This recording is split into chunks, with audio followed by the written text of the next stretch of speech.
सभी दोस्तों का बहुत बहुत स्वागत है आज के प्रैक्टिस सेट में। और आज के प्रैक्टिस सेट में हम 40 प्रश्नों को सॉल्व करेंगे आदिकाल से संबंधित। आज का हमारा टॉपिक है आदिकाल। आप लोग पूरे क्लास में बने रहिएगा, सभी प्रश्नों को सॉल्व करिएगा और क्लास को आप लोग ज़रूर लाइक कर दीजिएगा।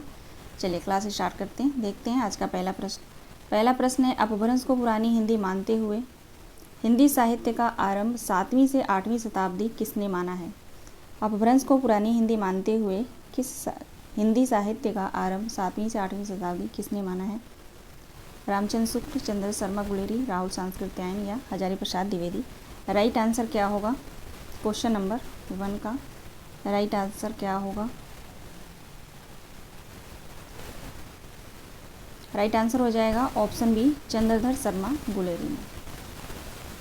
देखते हैं दूसरा प्रश्न है हमारा, आदिकालीन साहित्य के संबंध में कौन सा कथन सत्य है? आदिकालीन साहित्य के संबंध में कौन सा कथन सत्य है? ऑप्शन ए है आदिकालीन साहित्य शुद्ध अपभ्रंश में है। ऑप्शन बी है आदिकालीन साहित्य शुद्ध हिंदी में है। आदिकालीन साहित्य अपभ्रंश भाषा हिंदी में है या आदिकालीन साहित्य शुद्ध प्राकृत में है। क्वेश्चन नंबर 2 का राइट आंसर क्या होगा? इसका राइट आंसर हो जाएगा ऑप्शन सी, आदिकालीन साहित्य अपभ्रंश भाषा हिंदी में है। सी राइट आंसर होगा। आगे देखते हैं अगला प्रश्न हमारा, आदिकाल में भाषा के आधार पर मुख्यतः कितने प्रकार की रचना मिलती है?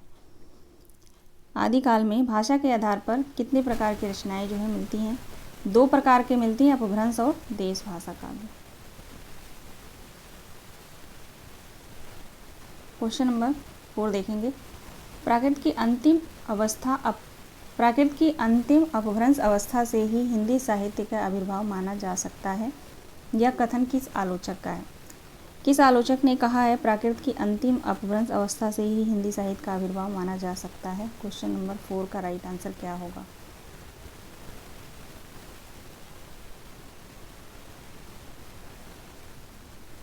आचार्य रामचंद्र शुक्ल ने कहा है। ऑप्शन डी सही जवाब है। चलिए आगे बढ़ते हैं, अगला प्रश्न देखेंगे हम। अगला प्रश्न है, हिंदी साहित्य का आदिकाल संवत 1050 से लेकर संवत 1375 तक माना जाता है। इस प्रकरण में शुक्ल जी ने किन 2 राजाओं के नाम का जिक्र किया है? महाराज भोज से हमीरदेव तक या हमीरदेव से महाराज भोज तक, महाराजा भोज से जय सिंह के समय तक या जय सिंह से भोज के समय तक। राइट आंसर क्या होगा क्वेश्चन नंबर 5 का? क्वेश्चन नंबर 5 का राइट आंसर हो जाएगा ऑप्शन ए, महाराजा भोज से हमीरदेव के पीछे तक का समय जो है माना गया है। पहला ऑप्शन यहाँ पे सही हो जाएगा। क्वेश्चन नंबर 6 देखेंगे, राजाश्रित कवि और चारण जिस प्रकार नीति श्रृंगार आदि के फुटकल दोहे राजसभाओं में सुनाया करते थे, उसी प्रकार अपने आश्रय दादा राजाओं के पराक्रमपूर्ण चरित्रों या गाथाओं का वर्णन भी किया करते थे। उपरोक्त कथन किस आलोचक के साहित्य इतिहास से वर्णित है? उपरोक्त कथन किस आलोचक का है?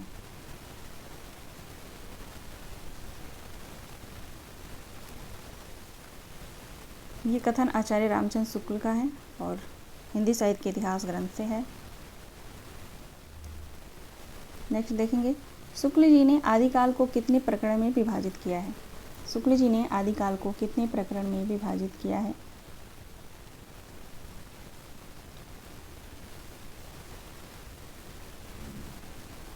चार प्रकरण में, है ना। राइट आंसर हो जाएगा ऑप्शन सी।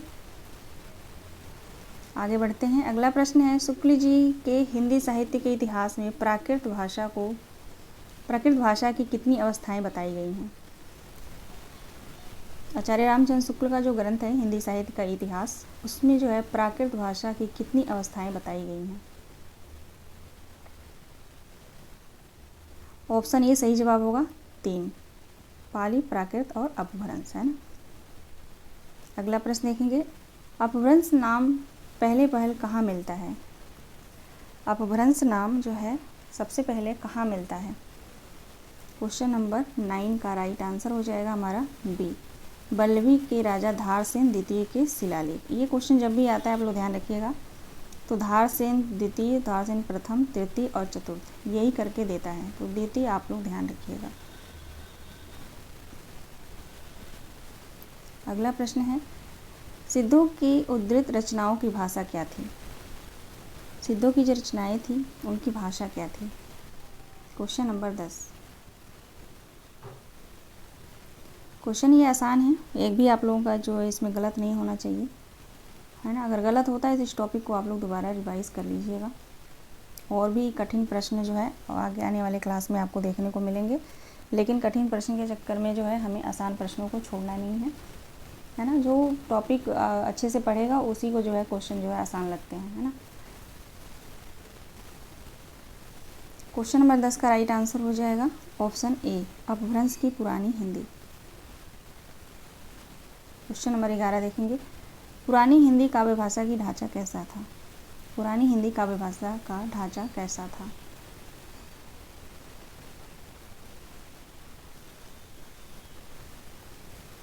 पश्चिमी हिंदी। यहाँ पे प्रश्न होना चाहिए, पुरानी हिंदी काव्य भाषा का ढांचा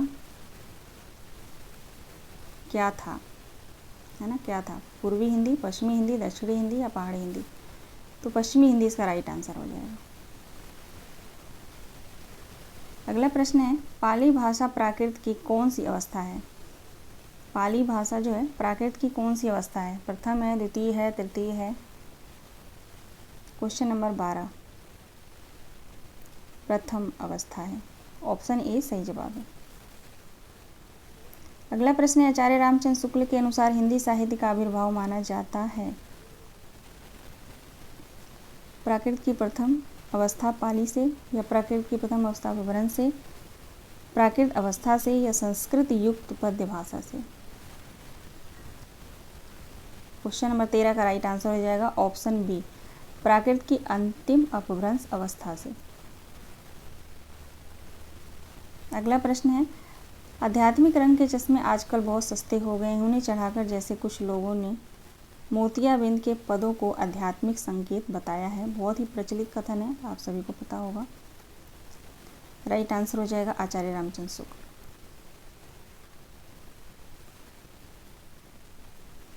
क्वेश्चन नंबर 15 देखेंगे, आदिकाल में प्रथम कवि किसे माना जाता है? आदिकाल का होगा यहाँ पे, आदिकाल का प्रथम कवि किसे माना जाता है?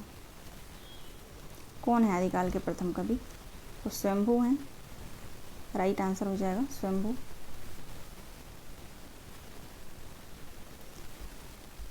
अगला प्रश्न है, हिंदी लेखन में प्रथम मुस्लिम रचनाकार कौन है? हिंदी लेखन में प्रथम मुस्लिम रचनाकार पूछा जा रहा है।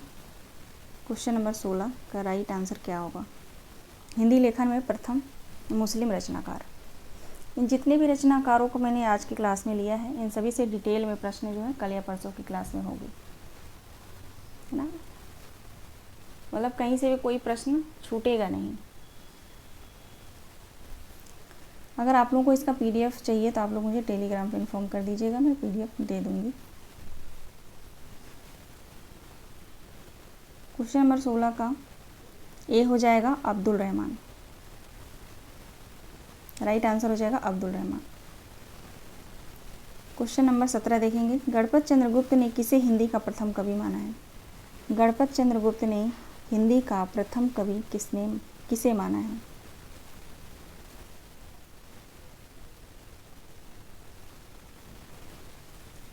शालिभद्र सूरी को माना है, शालिभद्र सूरी को। यहाँ पे रहेगा शालिभद्र सूरी, ऑप्शन ए सही जवाब है। चलिए आगे बढ़ते हैं। अगला प्रश्न है क्वेश्चन नंबर 18, अब्दुल रहमान को हिंदी का प्रथम कवि किसने माना है? शुक्ल जी ने, हजारी प्रसाद द्विवेदी ने, रामकुमार वर्मा ने, या रामस्वरूप चतुर्वेदी ने? अब्दुल रहमान को हिंदी का प्रथम कवि किसने माना है? 18 का राइट आंसर हो जाएगा हजारी प्रसाद द्विवेदी। हजारी प्रसाद द्विवेदी ने अब्दुल रहमान को जो है हिंदी का प्रथम कवि माना है। अगला प्रश्न देखेंगे तो डॉक्टर रामकुमार वर्मा ने हिंदी का प्रथम कवि किसे माना है? इसको एक जगह आप लोग लिख लीजिएगा। रामकुमार वर्मा ने हिंदी का प्रथम कवि किसे माना है? रामकुमार वर्मा जी ने स्वयंभू को माना है। अगला प्रश्न है, पुष्य या पुण्य को हिंदी का प्रथम कवि किसने माना है? पुष्य या पुण्य को हिंदी का प्रथम कवि किसने माना है? राइट आंसर हमारा हो जाएगा यहाँ पे ऑप्शन ए, शिव सिंह सेंगर ने। क्वेश्चन नंबर 21 देखेंगे, सरहपा को हिंदी का प्रथम कवि किसने माना है? सरहपा को हिंदी का प्रथम कवि किसने माना है? राहुल सांकृत्यायन ने माना है। हिंदी की प्रथम रचना। क्वेश्चन नंबर 22 बताएंगे आप लोग, हिंदी की प्रथम रचना कौन सा है? श्रावकाचार, भारतेश्वर बाहुबली रास, बाहु दोहा, उक्ति व्यक्ति प्रकरण। श्रावकाचार देवसेन का है, बाहु दोहा राम सिंह का है, उक्ति व्यक्ति प्रकरण जो है दामोदर कवि का है। उक्ति व्यक्ति प्रकरण दामोदर कवि का है ना। भारतेश्वर बाहुबली रास जो है शालिभद्र सूरी का है। हिंदी का प्रथम रचना जो है श्रावकाचार है। ठीक है, Shravakachara right answer option A होगा। समय इसका जो है 933। अगला प्रश्न देखेंगे, राहुल सांकृत्यायन के अनुसार हिंदी के प्रथम कवि माने जाते हैं। क्वेश्चन यहाँ पे गलत है, देखेंगे। राहुल सांकृत्यायन, हाँ सही है, राहुल सांकृत्यायन के अनुसार हिंदी के प्रथम कवि कौन माने जाते हैं? वही जो है क्वेश्चन ये सॉल्व हो चुका है, लेकिन क्वेश्चन दूसरे तरीके से यहाँ पे पूछा गया है ना। सरहपा। अगला प्रश्न है, जो जे सासण भाषव सो भई कहऊ सारू, जो पाइल सही भाव करी सो सरी पावई पारू। उक्त काव्य पंक्तियाँ किसकी है? सरहपा की हैं, लुईपा की, देवसेन की या बीरूपा की? जो जिड़ सासण भाष्य, इसको आप लोग याद रखिएगा, बहुत पूछा जाता है ये।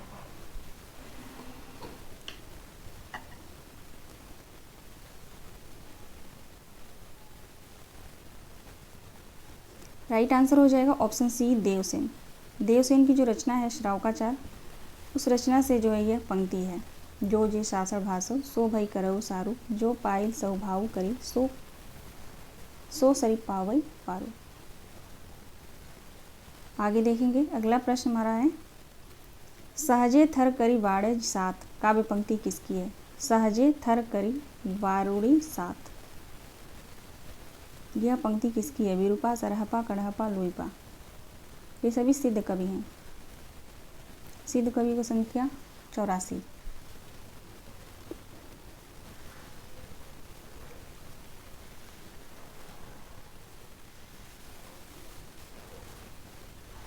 ये पंक्ति जो है बीरूपा की है। अच्छा, जितने सिद्ध कवि हैं 84 सिद्ध कवि हैं, 84 का नाम तो आता नहीं है, नहीं याद होगा। तो ये जो बुक में दिया गया, जैसे बीरूपा, सरहपा, कढ़हपा, लुईपा, बीरूपा, है ना, ये 4 तो बहुत ही प्रचलित हैं। इनकी जो पंक्तियां हैं वो पूछी जाती हैं, तो इनके पंक्तियों को आप लोग याद रखिएगा, तो उसको बार बार पढ़ते रहिएगा। उसके बावजूद भी और भी जो सिद्ध कवि हैं उनके पंक्तियों को इस बार आप लोग ध्यान रखिएगा, क्योंकि इनका तो पूछा जाता है। आयोग इस बार कुछ ना कुछ तो चेंज करेगा ही, है ना। क्वेश्चन इतने आसान बनेंगे नहीं, मुझे लग रहा है ऐसा। तो जो कवियों को नहीं पूछा गया है ना, क्वेश्चन प्रीवियस ईयर क्वेश्चन आप लोग सॉल्व कर रहे होंगे, तो जिन कवियों को लेकर क्वेश्चन नहीं आया है उन कवियों को भी आप लोग देखिएगा ज़रूर, उसको ज़रूर पढ़िएगा। इसका राइट आंसर हो जाएगा बीरूपा। क्वेश्चन नंबर 26 देखेंगे, मनहु कला संसाधन कला 1600 बलिए, उक्त पंक्तियाँ किस ग्रंथ से ली गई हैं? श्रावकाचार, कीर्तिलता, पृथ्वीराज रासो, इनमें से कोई नहीं। मनहु कला संसाधन कला 1600 बलिए, यह जो पंक्ति है किस रचना से ली गई है?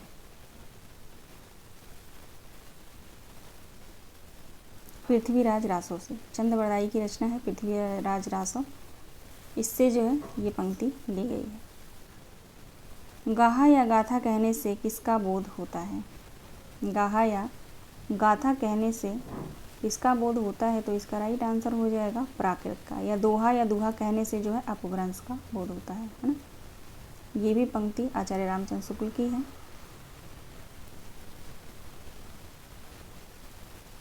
मतलब ये पंक्ति नहीं, यहाँ पे क्वेश्चन ऐसे पूछा जाता है ना, गाहा या गाथा कहने से प्राकृत का बोध होता है, वैसे दोहा या दुहा कहने से अपभ्रंश का बोध होता है। तो ये पूरी पंक्ति जो है आचार्य रामचंद्र शुक्ल की है। क्वेश्चन ऐसे भी आता है, गाहा या गाहा कहने से किसका बोध होता है? तो प्राकृत का। दोहा या दुहा कहने से किसका आभास होता है? तो अपभ्रंश का, है ना।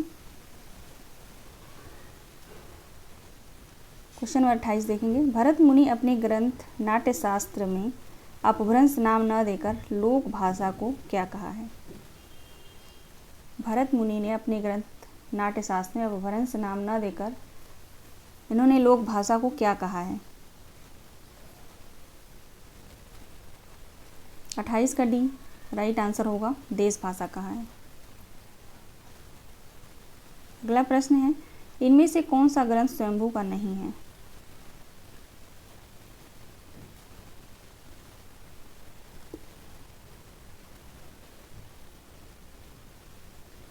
इनमें से कौन सा ग्रंथ स्वयंभू का नहीं है? भविष्यत कहा। भविष्यत कहा जो है स्वयंभू का ग्रंथ नहीं है। किसका ग्रंथ है? कमेंट करके आप लोग बताइएगा। कमेंट बॉक्स में आप लोग कमेंट करिएगा, ठीक है। और थोड़ा क्लास को भी आप लोग लाइक कर दीजिएगा। आगे बढ़ते हैं। अगला प्रश्न है, 63 महापुरुष गुणा अलंकार किसका ग्रंथ है? 63 महापुरुष गुणा अलंकार ग्रंथ किसका है? पुष्यदंत का है, पुष्यदंत का। इसको हम जो है, चलिए आगे प्रश्न होगा। अगला प्रश्न है, हरिशेर ने अपनी धम्म परीक्षा में अपभ्रंश के कितने कवि माने हैं? हरिशेर ने अपनी धम्म परीक्षा में अपभ्रंश के कितने कवि माने हैं? 2, 3, 5, 4।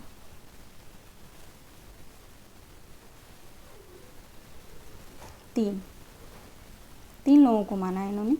एक पुष्यदंत, स्वयंभू और एक चतुर्मुख। ये 3 कवि हैं शायद। हाँ, ये 3 लोग हैं। आगे चलते हैं। अगला प्रश्न है, स्वयंभू किस कवि को पद्दड़िया बंद का प्रवर्तक माना है? स्वयंभू ने किस कवि को पद्दड़िया बंद का प्रवर्तक मानते हैं? पुष्यदंत को, धनपाल को, चतुर्मुख को या अब्दुल रहमान को?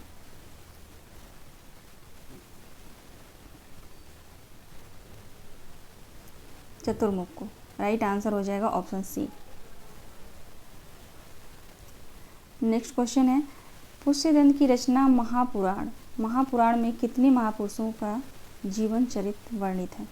ये महापुराण, इस पुष्यदंत की जो रचना है 63 महापुरुष गुणा अलंकार, इसको हम महापुराण भी कहते हैं ना, दूसरा नाम है इसका, तो इसको याद रखिएगा आप लोग। पुष्यदंत की रचना महापुराण में कितने महापुरुषों के जीवन चरित्र का वर्णन है?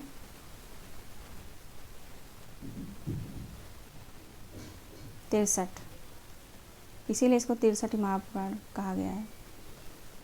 अगला प्रश्न है, अपभ्रंश और आहट में चौपाई या चौपाई में कितनी मात्राओं का छंद होता है? अपभ्रंश या आहट में चौपाई या चौपाई में कितनी मात्राओं का छंद होता है? कितनी मात्राएं होती हैं? तो 15 मात्राएं होती हैं, ठीक है ना, 15 मात्राएं।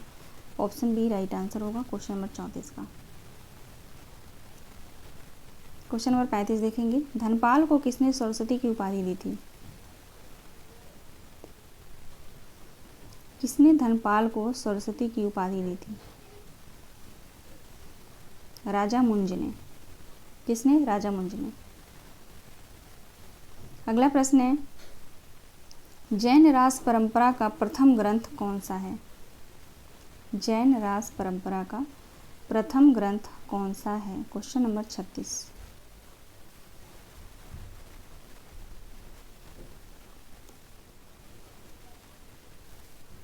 उपदेश रसायन रास।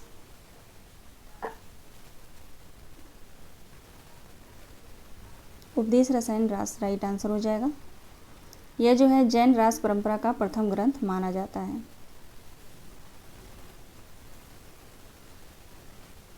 अगला प्रश्न है, पहला धर्मेतर रास ग्रंथ कौन सा है? क्वेश्चन नंबर 37, पहला धर्मेतर रास ग्रंथ कौन सा है? संदेश रासक, अब्दुल रहमान की रचना संदेश रासक। क्वेश्चन नंबर 38 देखेंगे, देशी भाषा में किसी मुसलमान द्वारा लिखित प्रथम काव्य ग्रंथ कौन सा है? उपदेश रसायन रास। उपदेश रसायन रास किसकी रचना है? कमेंट करके आप लोग बताइएगा, उपदेश रसायन रास किसकी रचना है। अगला प्रश्न है, रास काव्य परंपरा का हिंदी में प्रवर्तन करने का श्रेय किसे मिला? किसको मिला है? रास काव्य परंपरा का हिंदी में प्रवर्तन करने का श्रेय किसे मिला है? क्वेश्चन नंबर 39, इसका राइट आंसर हो जाएगा श्री शालिभद्र सूरी को मिला है। अगला प्रश्न है, अपभ्रंश भाषा का वाल्मीकि तथा व्यास किसे कहा जाता है? अपभ्रंश भाषा का वाल्मीकि तथा व्यास किसे कहा जाता है? स्वयंभू को। राइट आंसर हो जाएगा ऑप्शन बी। चलिए लास्ट प्रश्न था, टोटल जो है 40 प्रश्न थे। आशा करती हूँ कि सभी प्रश्न आप लोगों के सही हुए होंगे। बिल्कुल आसान प्रश्न है सभी। मिलते हैं कल की क्लास में। सभी दोस्तों का बहुत बहुत धन्यवाद। आप लोग अपना ख्याल रखिएगा और अपनी तैयारी अच्छे से करते रहिए।